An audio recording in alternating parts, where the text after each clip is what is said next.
This show is sponsored by Jackie Mahali Photography, where personal branding photography and video help women entrepreneurs over 40 feel confident, beautiful, and seen. Start getting paid what you're worth. JackieMahali.com when it's time to elevate your brand and your image. Hey everybody, I'm Jill Conway, and this is Secrets of Powerful Women, a show dedicated to celebrating and supporting strong and successful women and sharing their stories. I'm hoping you will be inspired to pursue your own dreams, reclaim your voice, and discover your strengths. So my guest today is Stacey Frawley. She is CEO of Centerline Wellness. She is a functional medicine practitioner and assistant clinical professor in the School of Nursing at Stony Brook State University. Stacey, welcome to the show, and thanks for coming on. Thank you. And thank you for having me. I appreciate it. All right. So let's start first with, I appreciate you coming on. Let's start first with, for people who don't know what functional medicine is, start there. What exactly is functional medicine? Sure. So functional medicine is a branch of medicine that is based in evidence, in research, and it's looking at root causes of chronic disease, chronic symptoms, and really uncovering what that root cause is as a means then to reverse it and make the person well again. Right. So it's different than the traditional medicine. We know that that just treats the symptoms. You go into the doctor, you say, my nose is running, and they say, okay, here's the script for whatever, antihistamine. But so what would happen if I came to you with the same type of scenario? What would happen? Yeah. So in functional medicine, what I do is I look at the comprehensive picture of the person and what's going on. So typically the person comes to me and they have the runny nose, right? That's one symptom. Mm-hmm. And then I do a comprehensive health history, and I'm really looking at what other symptoms are going along with perhaps my hypothesis at the time as to where the runny nose is coming from. And then puzzle piecing these systems, right? Because not one system in the body is working independently of any other system. Mm-hmm. And so I'm really looking at the interconnectedness of the body systems and puzzle piecing in a very personalized approach as to how to uncover that root cause, of that particular symptom, and then inevitably 5, 6, 7, 8 other symptoms. Mm-hmm. And so, looking at lifestyle medicine, how they're restorative sleep, patterns of restorative sleep, stress levels. I do biomarkers of the gut, cardiovascular health, whatever it is that's pertinent to that person. It's interesting because when I spoke with you on the phone, we were talking about something, a doctor, I'm not calling out anybody or any doctor, but I went to them talking about something, and they didn't do blood work. They didn't do anything like that. They just, here's a prescription. Right. And I just thought it was so odd that why wouldn't you see what's going on, right, with all the systems, the thyroid, the this, the that, before prescribing something. But that's really the traditional way they were probably taught, right? Yeah, it is. It is. So right now we're living in a very reactive, what I call reactive sick care model, mm-hmm. instead of a proactive well care model. Right. And so, I'm practicing in the proactive well care space. And, I call it sort of a pill for an ill, or a Band-Aid approach, just as you stated. Here's, you have somebody with a runny nose, here's a prescription for it. Right. Somebody with a headache, here's a prescription. Instead of really looking at, where's the headache? It's a symptom of something. Right. And, oftentimes it's an intolerance to a food is very common. So that's always, an interesting thing to try to uncover. And again, that insensitivity or that sensitivity to the food could be triggering other symptoms for that person. And wow. So, and, we all have a threshold also in our bodies as to what our bodies can tolerate. So somebody that has a sensitivity to a food, they may be able to tolerate it in a very calm environment. But then you put them into a stressed environment, they're eating on the go, the kids are acting up, whatever it might be, and they're not going to tolerate that food. Right. And, it may manifest as GERD symptoms or, some other GI symptom, bloating, could be a headache, whatever it is. So this idea of epigenetics and how the environment mm-hmm. influences our body's response to certain foods is a fascinating area also to try to uncover with the client. I do think it's fascinating now. We finally come around to the whole mind-body connection more so than I think we've ever done before. Yes, You know? absolutely. Absolutely. So the mind body connection, Jill, is absolutely huge. I Yeah. work with teens in mind body connection over at Stony Brook University. I do as well. And then in my client practice, I work with stress teens, I call Hmm. them, Hmm. and that can manifest in many different ways. Mm. And then in functional medicine, it's always an approach as far as the action plan. I make an actionable plan for every client, and inevitably it's going to include some sort of mind body connection, whether it's breath work or meditation, journaling, whatever it might be. Right. I do want to talk about that a little later because I think that is so important, especially nowadays, especially what everything that's going on in the world. I do want to ask you though. I mean, you're a nurse practitioner, you're a holistic nurse. You have so many credentials and initials after your name. So, how did you get to this? How did it all start? Did you want to go into nursing, or did you want to go into medicine when you were young? Yeah, so interestingly, my first baccalaureate degree is in psychology. And so I was always interested in the mind, Mm. how the mind works, how the mind influences our decision making. And very quickly after that, I went into nursing. So I have two baccalaureate degrees, psychology, nursing. And through my nursing career, really what has driven me, I feel, and the foundation for that is to make people feel well. Mm. So it's really been my focus throughout my medical career. And so I worked hospital for about 15 years or so before going on for my nurse practitioner in adult medicine. And then from there, went on for my doctorate to do teaching. And through it all, I was just thinking of this sick care model that we're living in. And really, truly, yes, impacting lives of people in the hospital, but then at the same time, not really seeing them get well. So I really turned my focus then to mindfulness. And as you stated, the holistic route, became an advanced practice holistic nurse. And then ultimately onto functional medicine to really look at root cause and, have a few years of schooling beyond my doctorate in functional medicine. Wow. So, I mean, so it's so interesting how you ended up here because I guess, you probably didn't start off that way, right? I mean, you were Right. just like, I want to help people. So Yeah, that was yeah, just it. Right. yeah. And now what would you say out of, who are predominantly your clients? Or is there male, female, young, old? I know you mentioned some teens and stuff, but, Yeah, for yes. adults too. Right. For adults specifically, I would say it's about a 70-30 female dominant in my practice.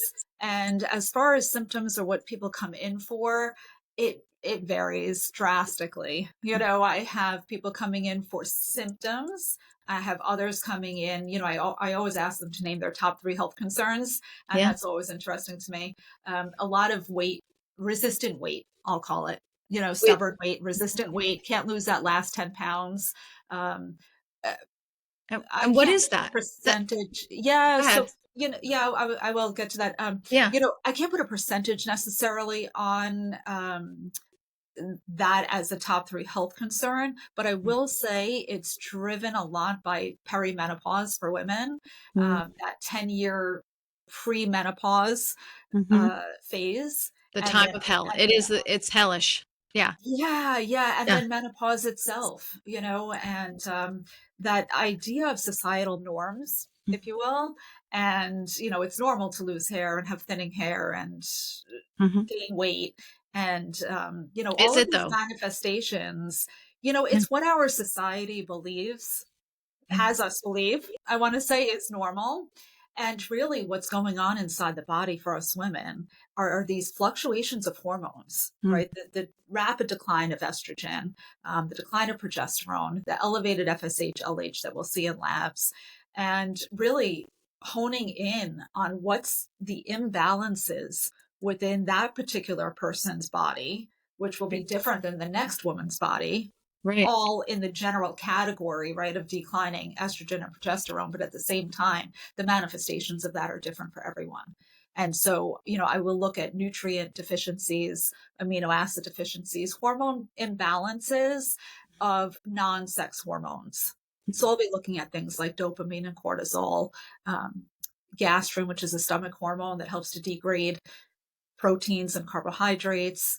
And so I look at everything and really help that person. Some people, especially people on the weight management drugs, Right. are depleted in biotin. They're depleted in B7, which is really critical. The B vitamins themselves are critical. And when we think about B2, B6, stress, magnesium is depleted by stress. And so, we all live in some aspect of stress, Sure. right? Whether it's a teenager, a toddler even, right? But a teenager in and through adulthood. Yeah. And, what we're really looking to do is create this, what's called a hormetic effect. And it's sort of a low-lying stress, because some stressors are actually good for our bodies, but not to let them get out of control. Do you know, in my 40s, I went to my doctor and they said, and I had a whole list of issues that I was having. The whole thing that I started to brain fog, weight out of, coming on rapidly. I didn't understand. I couldn't sleep. I was extremely irritable, the mood swings. And I was just told, welcome to your 40s. And that was it. Yeah. Yeah. Unfortunately, that story is all too common. Yeah. Yeah. We're just taught it's okay. We should suffer. It's okay. Yeah. Yes. That's just it. And that leads us to that sort of mentality, right? Of it's normal, Right. so that's what I say, the normalized society. And it's not normal to lose hair. It's not normal to not be able to lose those last 10 pounds. It's not normal to have dry skin. So, looking again comprehensively at thyroid function. Right. That can fluctuate. I mean, it's a hormone, right? Right. So that's going to fluctuate as we age, and looking at things, fatigue is a really common symptom. Right. And again, what's at the root of that? Is it non-restorative sleep? Is it cortisol levels that are a little bit out of whack that need some management holistically? Well, what is I mean, I don't think people take sleep seriously enough. How important is it, in your opinion? It is crucial. It is crucial. Yeah. I tell everybody how crucial sleep is. Yeah. And the quality of sleep, right? So somebody could be in bed for 9 hours and really have 6 hours and 30 minutes of sleep.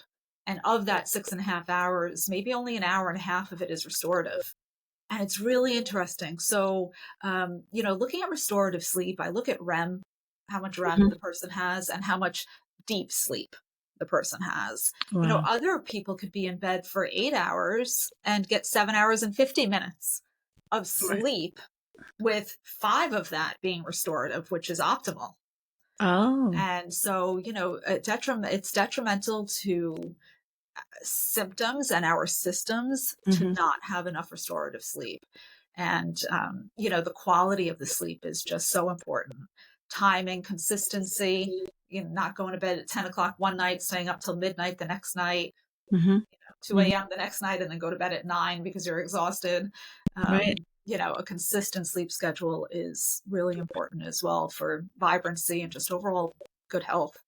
Well, I think people like to brag about, I only need 4 hours sleep, or I don't, I got 4 solid 2 hours or something. And it's like, oh my God, I need a lot of sleep. I mean, not a lot of sleep. I enjoy sleep. Let's just say that. Yes. Yeah. You wonder what's going on inside the person's body, right? That is saying, I can function throughout the day optimally on 4 hours of sleep. I would challenge that. I would challenge it. What is that person's capability if they were to get 7 hours of sleep? It's what their body's gotten used to. Right. It's interesting. A doctor once told me that all disease is caused by inflammation. It starts or something like that. Because I said, how do you stay disease free throughout your life? How do you do it? What's the secret? And he said all disease starts with inflammation somewhere in the body. Is that true? I mean, is somewhat? Yeah. So it's interesting. I always say all disease starts in the gut. The gut being the core of the second brain. Being, yes, right. Second brain, the gut brain axis Mm. is really something that we need to tap into Which is more. our food And supply too, right? I mean, right. Yes, absolutely. So the gut microbiome and keeping that balanced mhm. is getting it balanced first, and then keeping it balanced is really key also to brain, cognitive health. When we think about brain fog as a pretty common symptom, believe it or not, Right. there's many people experiencing brain fog, and so yeah, inflammation is so that's one of the um, markers. Actually, there's several markers of inflammation that I do test for, although I don't test it for everybody, right? So Oh, the truly personalized approach that I take is looking at one person and saying, okay, these two inflammatory markers would be um, helpful, to sort of right. uncover their root causes, whereas different inflammatory markers would be adequate for someone else. Mm. And so, looking at those and then the second part of that, of course, is how do you drive those down? Right? Right. How do you drive those inflammatory markers down? Right. Um, And do the people want to? And do the clients really want to change habits? I would assume. I would assume. yes, I do feel like once they're seeking out holistic care, Yeah. they are more inclined because Right. they're frustrated Right. already with conventional medicine. Mm. They've been to the doctor, they've gotten the scripts or not, and wanted Yeah. them or took them and had 5 or 6 side effects of them, don't want to be on them anymore. And so they're a bit more invested Hmm. when they're coming towards the holistic functional Mm. medicine route. What do you think of all the weight loss drugs that are so popular now? I mean, I know so many people who have been taking them. Yeah. Is that the answer? No. Yeah. So no, because what happens when the person comes off of it? Right. Yeah, Yeah. I've seen all too often. Yeah. So is it a quick fix? Yeah. Yeah, but it goes right along with conventional medicine when we think about that Band-Aid approach and that pill for an ill, except now it's an injection Mm. for the most part. Yeah. And, without changing lifestyle, without Mm. changing habits, you're Yeah. on it for life, Right. or you're going to come off of it and gain the weight back. Right. So, I don't find, I have a number of clients that have come to me on them, Hmm. either wanting to stay on for short term as they manage and work on things with me through lifestyle medicine, Hmm. or they want to come off immediately, or Right. some of them have already come off. And Right. so, it's interesting. People are at all different stages with that. But most people that I have encountered that are on them do not want to stay on them. Mm. Yeah. And I know a lot of people Side who have ended effects. up in the hospital with various problems, Right. um, Yeah. because it's just they just felt so sick. They were Yeah. losing weight. Yes. Right. Yeah. Right. Yeah. Yeah. And when the goal is to lose weight and feel healthy, great.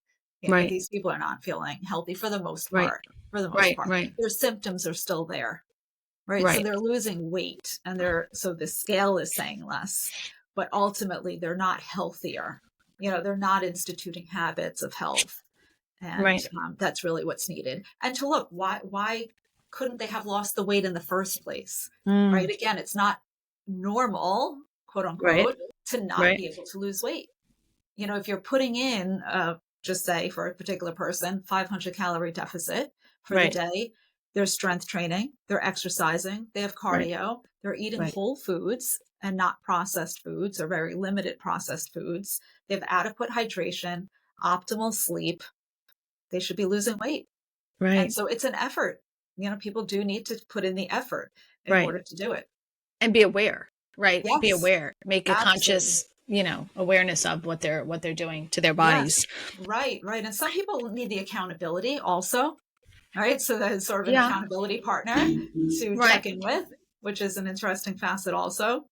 Well, you do that too. You stay with us. So for your practice, people come in and say, whatever their issue is, and then you're with them the whole time. I mean, that's a lot. That's a lot of work then for you Yes, yeah, yeah. So initially after the consultation, we uncover some, right? And then we Yeah. uncover a little bit more after that first session. And then the lab work always reveals, Yeah. I'll never treat somebody by a number, right? I Right. look to Right. see Right. Right. who they are.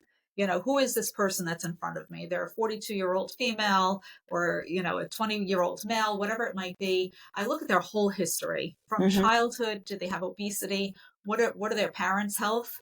So I look at genetics also, and really have this culminating picture, if you will. Right. And then it's a true partnership after that. And people trust me. So Right. I give them an action plan, they follow it, or, maybe one or 2 points they don't. And then we meet back in a couple of weeks and we Right. review it, and we're tweaking things, if you will, and Right. seeing what worked, what didn't work, Right. all based in science, based in evidence as to what will support that person to be healthy and Mhm. really feel vibrant and optimal again. And It's interesting you say. Yeah, go ahead. No, I was going to say, you had said earlier that, when you always look at the like allergens and things, allergies that people are allergic to, is there so many, I bet a lot of people don't even realize maybe that they're allergic to some things, right? Yes, That they eat absolutely. every day, or, Mhm. I stopped eggs. And Yeah, I loved egg. You want to have a certain amount of protein, right, or whatever. sure. And Yeah. then I just stopped, and because I was kind of like, you know what, I'm not really feeling good after I'm having the eggs, but I always thought they were so healthy for you. And so I stopped, and I was like, oh my God, I feel so much better Right. not Isn't having that eggs. interesting? Yeah. Yeah. Yeah. Yeah. So, So, and maybe you have a sensitivity to them. And right. sometimes it's, what's a bit frustrating for people sometimes is that the sensitivity may not show up on Mhm. lab work. And that's a great example of Right. how I would treat the person. Right. So, Right. elimination diet is really what it's called, right? Go off of the eggs, stop having them, and see how you feel. Right. And Right. it's interesting too, Jill, because the culprits are usually something that the person is eating frequently. Yeah. Right. So yeah, so gluten comes to mind, Mm-hmm. and gluten sensitivity as a Mm-hmm. contributor to multiple symptoms is quite big. Mm. Yeah, And then if you were to go to maybe some doctors, they would say, here's a pill, whatever, to help you with that. But that absolutely. doesn't get to the issue. That Right, doesn't stop the problem. Right. right, Right. exactly. Right. Right. Yes. It's so funny. I looked at it. I was looking this up, and a study published in the Journal of American Medicine in 2019, they did a 2-year study comparing functional medicine patients with patients seen in a primary care setting at a Cleveland clinic. And Hmm. within 6 months, patients seen by the Cleveland Clinic Center for Functional Medicine exhibited significantly larger improvements than those seen for the same amount of time in the regular Yeah. doctor's Yeah. office. Right. And I was like, wow. So it's we're getting to that point, and I think the public is realizing more and more how important functional medicine is, Hmm. and we need to start kind of changing our ways. We need to start changing our focus, and it's not just the healthcare industry. And I'm not saying doctors. It's really, I think, more of the industry that are Yes. saying, write the amount of prescriptions that you need, right, every Yes. day. Absolutely. Yeah, I think that's a Absolutely. problem. It is a problem. It is a Yeah. problem. And the time constraints also are a problem. Right. Who's having a 1 hour consultation, Right. Nobody. and You're 40 in and minutes, out in 5 right? minutes. 5 minutes for a consultation for a new symptom, Yeah. because the mentality, Mm. unfortunately, is, oh, that's the symptom. Here's the script. Right. And it's not the education process, and it's not the reversal of the symptom and looking Right. at the root cause to get Right. that person to feel well again. Mm. And so, yeah, when I see studies like that, and they come out quite often from Mhm. large research centers, um, it doesn't surprise me, Right. because it's really a lack of education that's happening Right. in the conventional medicine, Yeah. and a lack of time. Right. These clients need time. We need time, right? We're human beings. We Yeah. need the time for something to be explained to us, and for somebody to really do this puzzle piecing. Right. All right. So we're going to stop here for a break. We'll be back with Stacey Frawley. It's right after the commercial break. You're listening to Secrets of Powerful Women. If you love what you're listening to, subscribe to Secrets Podcast on whatever platform you listen to, and never miss a show. And help me get the word out. Share this with your friends. We'll be back. Hi, everybody. I'm Jill Conway. Thank you so much for listening and loving the Secrets of Powerful Women podcast. If you could, please like and subscribe to my channel on Spotify or iHeart, Apple Music, Audible, and YouTube. It will help me expand the show and bring you more incredible women who are inspiring you with their stories. I am so grateful for your support, so thank you. Keep listening and share this with your friends. We're changing the world. All right, welcome back. You're listening to Secrets of Powerful Women. Stacey Frawley is with me. She's the founder of Centerline Wellness. She is a functional medicine practitioner, and she is also a certified stressed teen instructor. Welcome back, Stacey. Yes, thank you. So I wanted to talk about that because I when I saw that, I was so intrigued by what that was, a certified stress teen instructor, because if anything is needed in this day and age, it's certainly that. So what do you do in that situation, and what kind of teens do you deal with? Do they come to you and say, I mean, all teens are stressed. I think anxiety is through the roof with all teens. Yes. Right? Yeah, absolutely. And, the statistics are staggering as far as the number of stress teens and what's causing that stress, whether it's social, it's academic, are they getting bullied? Are they, traditional bullying is still existing. And then we're dealing with this whole aspect of cyberbullying. So oftentimes it's the parents that are reaching out to me, or the guardian of the teen that's reaching out to say either they're self-harming, substance abuse, they're being bullied, they don't know what to do, they're exhibiting depressed feelings, anxious feelings, withdrawal, attention deficit, not being able to complete homework, procrastination, there's so many symptoms that the teens are experiencing, in which the parents are reaching out to say, basically, help, I need some guidance. My teen needs some support. And, oftentimes the teens are going through something that many other teens are going through the same thing, but they're not talking about it. And so until they come into a teen community around their peers and are able to talk in a safe space, they really feel isolated. Otherwise, they really feel alone. Well, I also think that social media has really contributed to that. Back in the day, when I was young, when you were young, we didn't have that. So we didn't know what parties we were missing out on. We didn't know who was saying what about anything, or are they taking a picture of the kid across the classroom, maybe whatever, or making a face or whatever, and then it's blown up. Yes. All absolutely. over. I mean, how do they handle something like that? I did look up a little thing from this, and it said from the National Institute of Mental Health, 31%, almost 32% of teens have some type of anxiety disorder. I mean, that's a third, right? It's big. Of all teens. Yeah. That's crazy. Yeah. It's just, I mean, how did we get here? Right.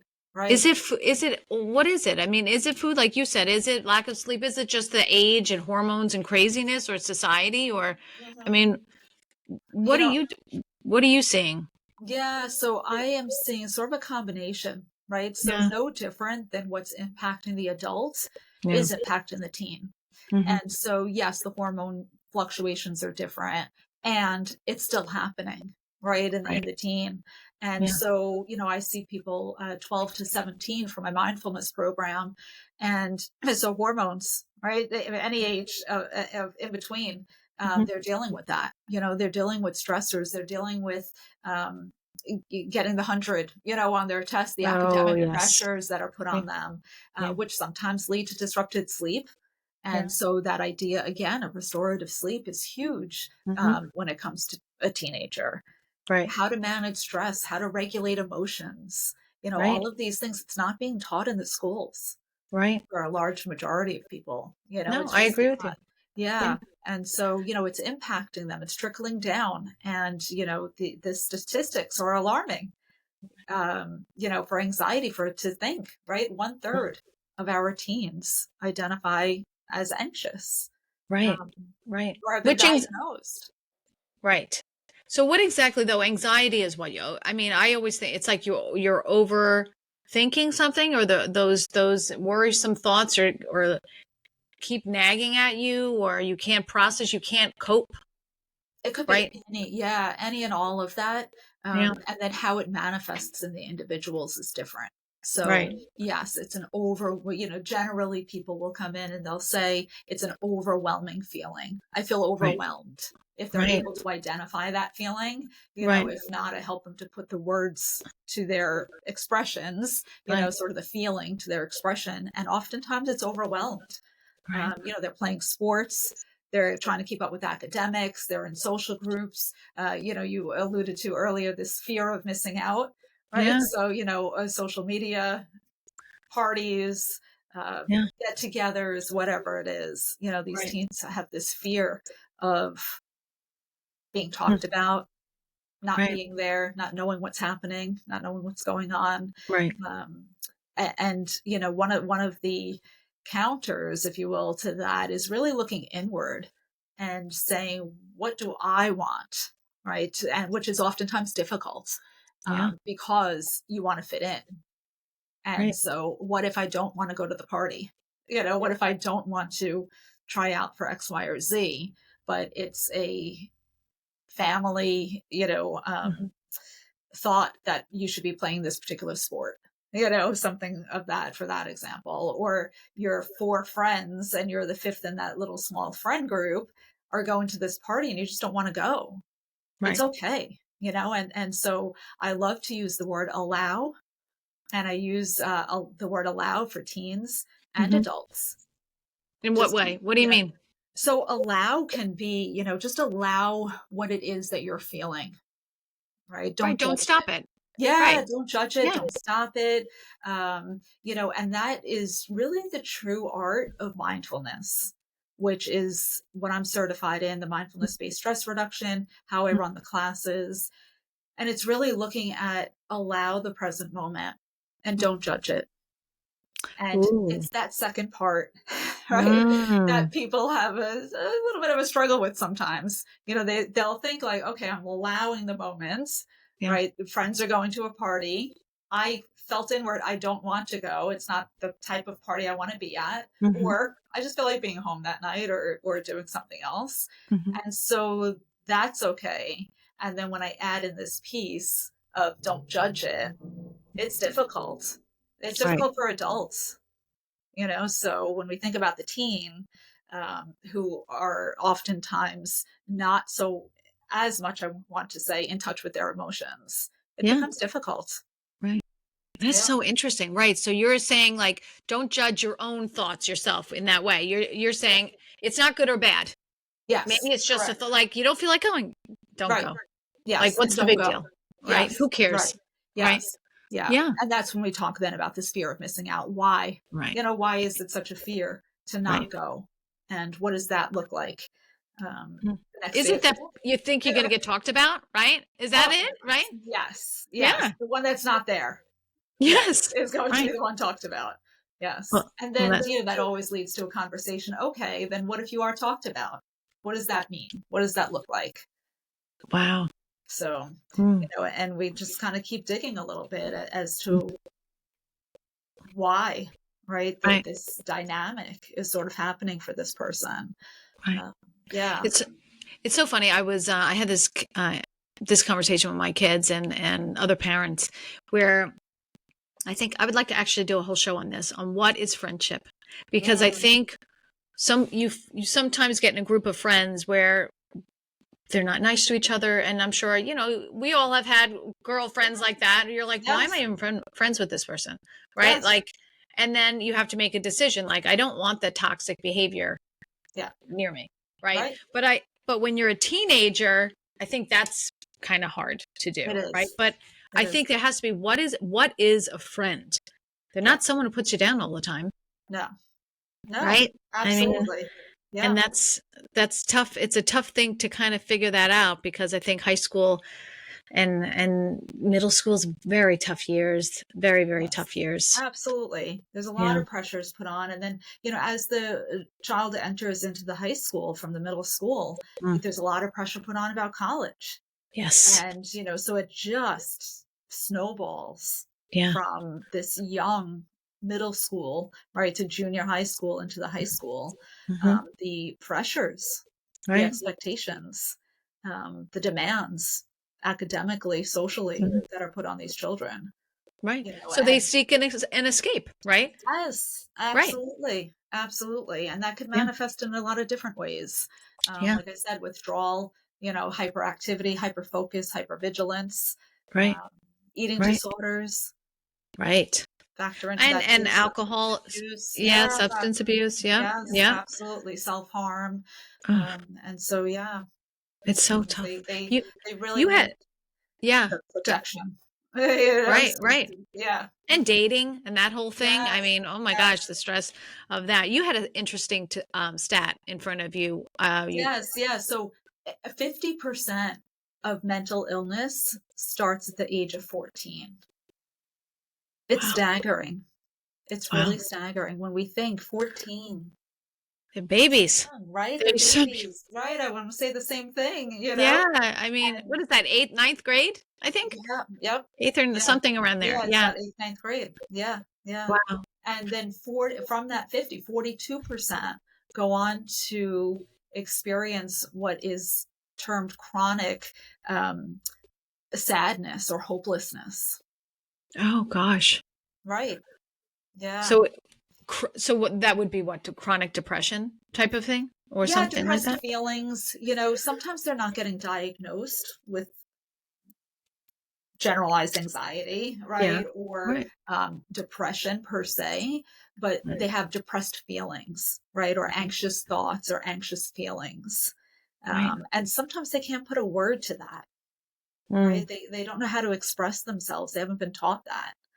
And so, working through them in the mindfulness based way is Mhm. really helping them to identify what it is that they're feeling, why they're feeling it, and allowing for the moment.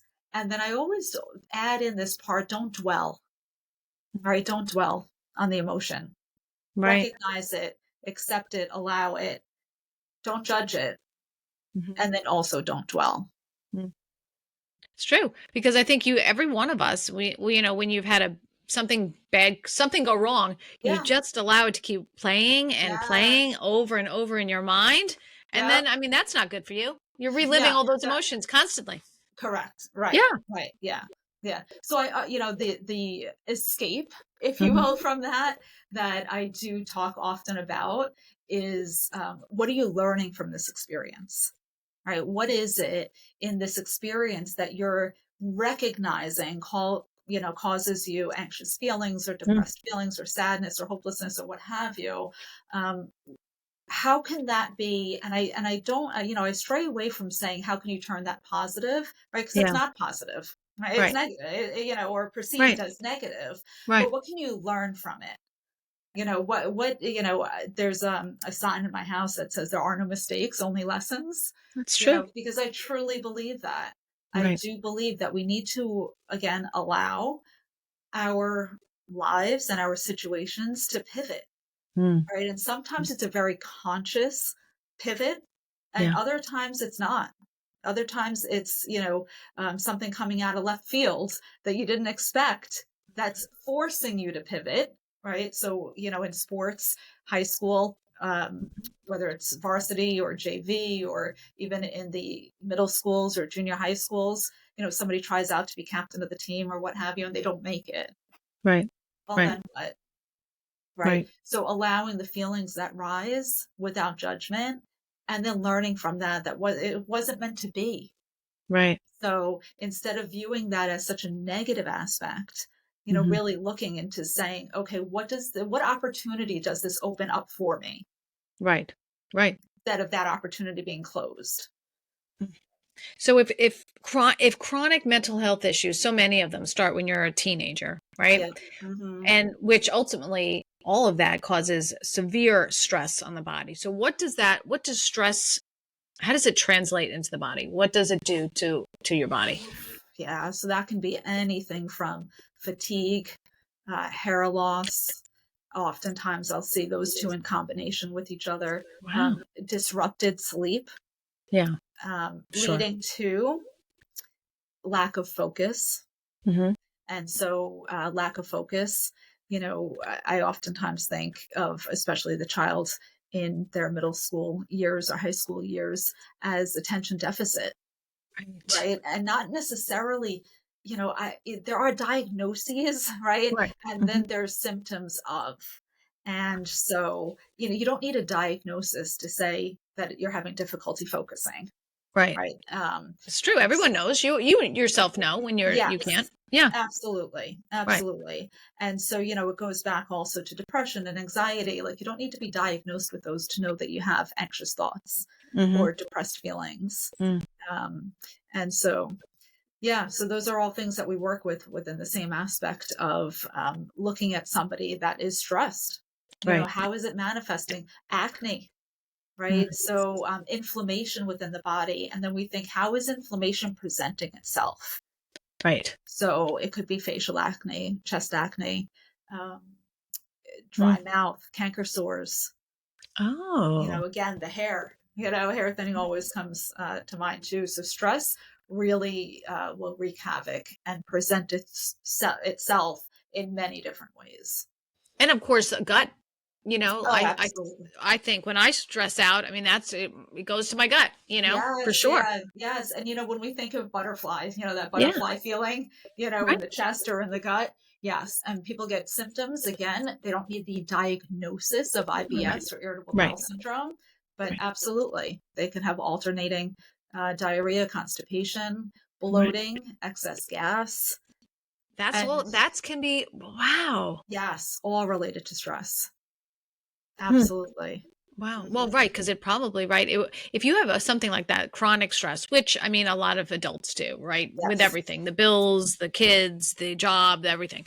I would think it long term, it affects right your gut and the enzymes, and it must right. It just can cause absolute havoc Oh, absolutely. on every yeah Absolutely. Yes. yeah. And stress is a known depleter of magnesium. And I wish I knew so, that. Yeah, before. yeah, I Yeah. mean, it's a straight line, right? Stress depletes magnesium in the Mm, body. And so, mm. magnesium deficiency, I check in using red blood cell. And oftentimes that's not done, but I'm looking at the cellular level of what's available for the body to use for magnesium, of magnesium. Right. Um, tight muscles will occur because of a lack of, you don't have to be deficient in it, but a suboptimal level of magnesium. Hmm. Right? And you don't know this. You go to the doctor and they're like, "Oh, it's whatever," like Right. it's this, that. Yes. And oftentimes it'll say, doctors will say it's an electrolyte imbalance, have some Right. Gatorade, right? Right. Or you need to exercise more or something of that nature. Right. And, without really pinpointing what exactly it is. Yeah. And, it's a whole different show to talk about Gatorade and the amount of added sugar Oh my and how gosh. that's affecting teens as Yeah. well as adults. Right. But oftentimes I'll see in teens, the coffees with the whipped cream and all these additives and the added sugars and You're getting like 40 grams of sugar in the first thing in the morning. absolutely, absolutely. And when we think Ugh. 25 grams of added sugar for an entire day is max, some of these kids are getting it before they even go to school. Right. Oh, and should you Yeah. even have 25 grams? Right there, that's Right. what they're saying. Yes, right, right, right. No, the Oh less my the God. better. Oof. More whole foods versus processed because that's impacting children also, as far as anxiety and you know um, Hmm. just not getting enough nutrients. Right. Right. And then when we think of stress, also as you had mentioned, impacting the gut, and one of the levels that I look at is gastrin, and that's the hormone in the stomach that's really responsible for hydrochloric acid and the synthesis of that. And Wow. we need enough of that to properly break down our foods. And so Wow. stress is impacting that also. Hmm. What about exercise? I mean, everyone says, "Oh, you stress, go for a run." Hmm. Or Yeah. whatever. I mean, I think it's a good a bit of advice, right? Or is it Yeah, absolutely. Yes, exercise increases endorphins. It increases dopamine, right? The feel good receptors. Really gets us out of our head. Yeah. oftentimes, which I Mm-hmm. feel like is the biggest impact of exercise. And it doesn't have to be a run. Right. I always say movement because I do feel some people are apprehensive Mm-hmm. to quote unquote exercise. They Right. think it's something not negative. They know it's positive, but they have an apprehension towards it for one reason or another. And Mm-hmm. so I'll say movement. For the Right. person already hitting the gym before they come to me, great. They Right. exercise. They're on Right. board. Right. Somebody that's a little resistant to exercising or implementing some sort of movement into their daily routine, Right. people tend to use the word movement. What can you do to move your body? Right. You know, Right. and Well, it that's doesn't like have to be. walking is so good. Yeah. Yes, exactly. Right. It doesn't have to be a class. It doesn't have to be something so structured. I mean, YouTube has so many videos for yoga. Mm-hmm. You can find videos on there for just about anything Right. that may Mm-hmm. correlate to some people, wanting to do it. And, for others, it'll be something else. Mm. So everybody has to find their own way to Right. move. And, in order to have that facet of lifestyle medicine. Mm. Do you think meditation is, I mean, they've been preaching that for years, but I mean, Yes. there's got to be, I just threw something. There has to be some sort of, effect, obviously a calming effect on the body, reducing all Yes. those Yeah. levels, right? Absolutely. Yeah. So Yeah. meditation is something that I'm a huge proponent of Mhm. for everyone, adults, children, teenagers. And, it comes in so many different forms. And so I've heard people saying, I go out on the lake and row as a Mm. form of meditation. Right. So, they're the only one out there. Mm. They're in their zone, so to Right. speak, right? Other people enjoy their work so much that whatever that might be, that they really feel like it's a meditative process to Right. do their work because they're so hyper focused and they enjoy it. Right. So You funny. know, I read something about that when you're in the zone and like it's affecting the gamma part of the brain, and that when you're yes, engaged in that, then you're vibing. You're yes, in that right. zone. You're in You're that zone. feeling good, right, Yeah. right, Yeah. yeah. Oh And my so, goodness. yeah, meditation. Oftentimes people think of it, and again, sort of like exercise, can be a Right. little resistant to it because they think it's sitting lotus position, Hmm. focusing on the third eye with your eyes closed, dark room, salt lamp on, Right. lavender smell. Right. That's what people associate sometimes when I say meditation, and I say Yeah. that's great if that resonates with you, Right. and if it doesn't, there's a dozen other ways to incorporate Right. meditation. Right. They have walking meditate. I mean, whatever. Yeah, It's like that quiet time where you're just breathing right, and right. just trying to kind of relax and not. Yes, Yeah. right, right. Yeah. And it's interesting to say breathing because breath work Yeah. is something that I often talk about, instruct people on, because it's something we always have with us, Yeah. right? We always have the breath. Right. So there is no formal need to have a piece of equipment in order to get us out of that fight or flight sympathetic nervous system state into our more parasympathetic or calming state. And using your breath is one of the biggest arsenals that we have to really drive down that Mm. sympathetic state. It's so funny. Years ago, I used to like laugh when people said that. I'm like, oh, breath work. I mean, it doesn't even, I was Yeah, like, whatever, I'm breathing. right. And, but then when you really sit down with it, and I don't remember the exact formula, but it was like 10 seconds breathing Mhm. in and then 10 seconds out and then doing that like 3 times or something. And then when you get to it, you're like, wow, okay. I do kind of feel like that. Okay. Yes, Everything's yes, okay. I can deal. I'll get through exactly. it. Right. Yes, I can deal with this. Everything's okay. Yeah. that's right. That's right. And that's really what it's used for. It's called grounding, right? Right. You're grounding yourself to say, okay, I'm ready now. I can focus. And Mm. I'll tell you, I've done it in a classroom setting and just did what's called boxed breathing and then Yes. Explain that. diaphragmatic breathing. Yeah. Yeah. So the boxed breathing is very simple and there is no rule.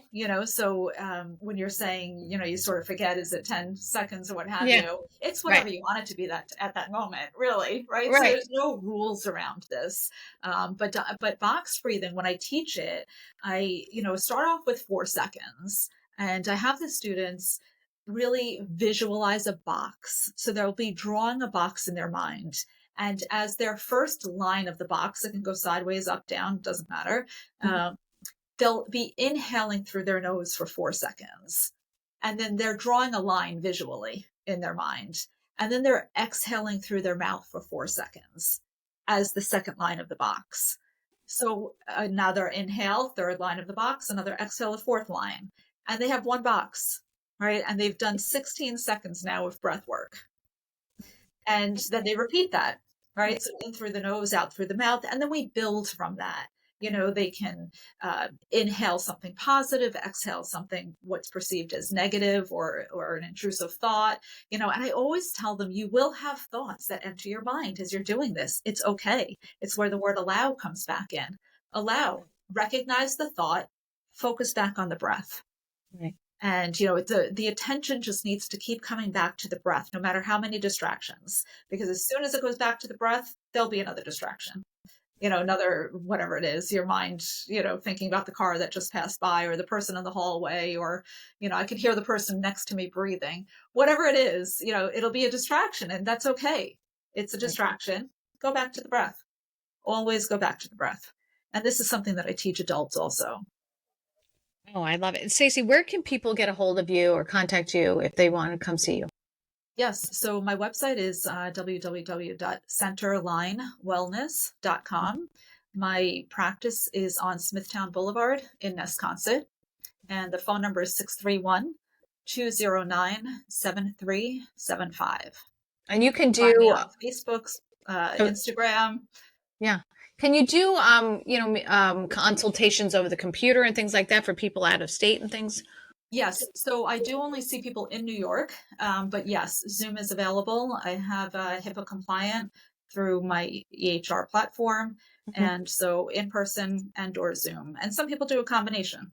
Very nice. So before you go, before we wrap this up, what advice would you give to someone who wants to go into functional medicine? I feel like that it's growing. It's really taking off the last several years. Yes, absolutely. I am 1,000% behind that person that wants to go into functional medicine. Anything, a holistic approach, homeopathic. There's, it's based in evidence-based research. That is or it used to be, I believe, more of a concern. That it's kind of woo-woo. It's not. And so, anybody that's wanting to sort of delve into this realm, I would say start taking a course. See if it resonates with you. Yeah, it's needed. It's needed more and more for people to sort of step out and, of this Band-Aid or this pill for an ill approach and really look to see what these root causes are of their symptoms to reverse and optimally feel well. Right. Oh my goodness. So that's it for us. But I wanted to leave on this quote that I wrote down from, you probably know it, Stacey, from Thomas Edison in 1906. Said the doctor of the future will give no medicine, but will interest his patients in the care of the human frame, in diet, and in the cause and prevention of disease. 1906. So it is indeed, right? It is indeed.